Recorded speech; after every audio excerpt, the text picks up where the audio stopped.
Today, I will give you an introduction to Easternized Western food in China. In the US, many Chinese restaurants are all-you-can-eat buffets. From California to New Jersey, in malls and next to highway exits, they offer an unlimited amount of comfort food at a reasonable price. They leave a fond memory for many people, different from home cooking, but super casual. In China, there is an interesting equivalent, pizzas. For the price of a single large pizza at Pizza Hut or Domino's, you can have as many slices as you want, along with salad, snacks, and a few Chinese dishes.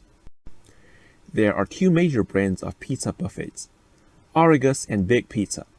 Both are based in Beijing, both created at the turn of the century. Neither of them has fully explained why its business choice is a buffet with pizzas. However, my theory is that they are inspired by salad bars in traditional foreign pizza brands. As early as 1997, Pizza Hut offered a salad bar in some Taiwanese locations, and advertisements in the mainland mentioned it in 1999.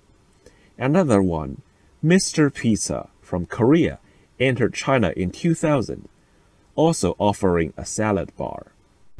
The story of Pizza Hut and its competitors in China will be talked about in another video. All we need to know right now is they cut their losses and discontinued self-serve salads around 2009, while Argus and Big Pizza only became stronger. Although Argus was founded earlier and came to my neighborhood earlier, I think Big Pizza has higher quality and maintained it better over these years. My latest visit to a Big Pizza location is in June 2021, just for the sake of this video.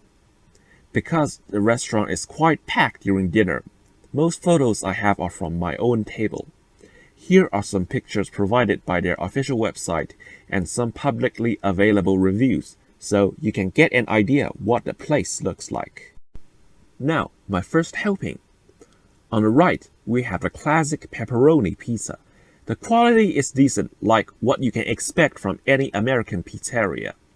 It's named Italia by the restaurant. You can see on the tag here. Do you know Domino calls their pepperoni pizza Authentic America in China?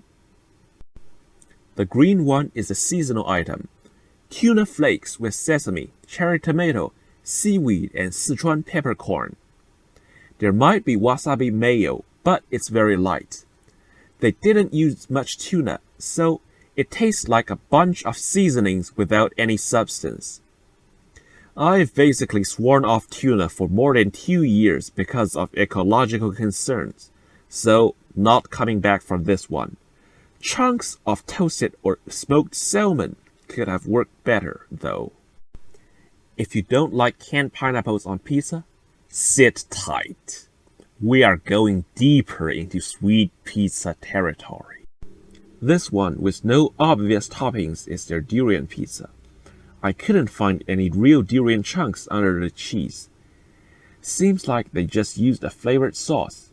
Well, I'll make a standalone video on durian pizzas. The slice with white lumps is their lychee pizza. Canned lychee, so it's extra sweet. Bad idea. This ominous black and red one has chocolate sauce and canned strawberries. If you add bacon on top, it will become the infamous chocolate pig once shown on Gordon Ramsay's Hotel Hell. Though a dessert pizza isn't a bad idea, and Big Pizza got it right. Without bacon, the flavors of chocolate, cheese, and strawberries work together, and the crust is flaky like a croissant. It's one of my favorites since 12 years ago, and I recommend everyone to try making it at home. Here's my second helping. They haven't added many new pizza types, just the Sichuan sausage one on the left. It's a cured and spiced pork sausage, similar to Spanish chorizo but tougher. I think its grease and chili flakes works well on a pizza, just like pepperoni.